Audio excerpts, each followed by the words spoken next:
rực rỡ, tiếng hát y ngoan vang giữa đại ngàn.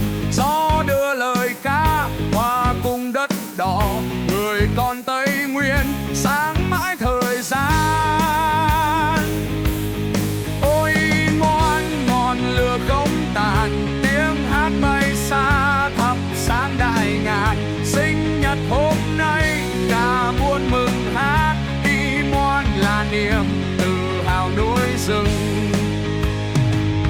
Giọng anh như suối mênh mang đất trời, kể chuyện buôn làng tình yêu sáng ngời. Mỗi bài ca anh chờ bao nỗi nhớ, đại ngàn Tây Nguyên yêu mãi chẳng rơi.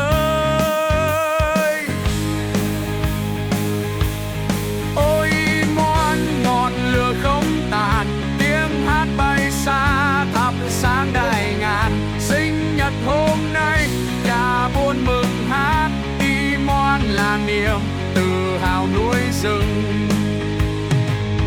Núi cao trứng giam, rừng xanh ngợi ca, y ngoan mãi mãi là khúc tình ca. Buôn làng vang tiếng đời thêm thăng hoa, chúc anh mãi vững như núi Ba Na. Ôi ngoan mãi mãi là anh, tiếng hát đại ngàn chẳng phải mộng lành. Sinh nhật hôm nay núi rừng rộn rã, y ngoan người giữ hồn quê nhà.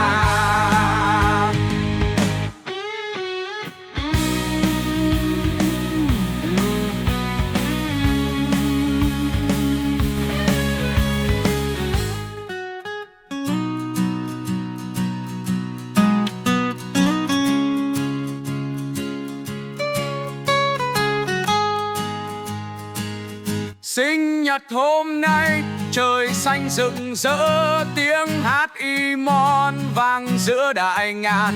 Gió đưa lời ca hòa cùng đất đỏ, người con Tây Nguyên sáng mãi thời gian. Ôi ngoan ngọn lửa không tàn, tiếng hát bay xa thắp sáng đại ngàn. Sinh nhật hôm nay cả buôn mừng hát, ngoan là niềm tự hào núi rừng. Giọng anh như suối mênh mang đất trời, kể chuyện buôn làng tình yêu sáng ngời. Mỗi bài ca anh chờ bao nỗi nhớ, đại ngàn Tây Nguyên yêu mãi chẳng rơi.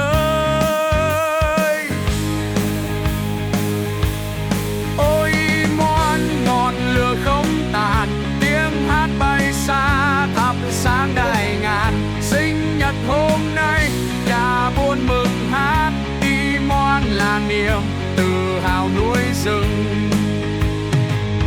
Núi cao trứng giam, rừng xanh ngợi ca, y ngoan mãi mãi là khúc tình ca. Buôn làng vang tiếng đời thêm thăng hoa, chúc anh mãi vững như núi Ba Na.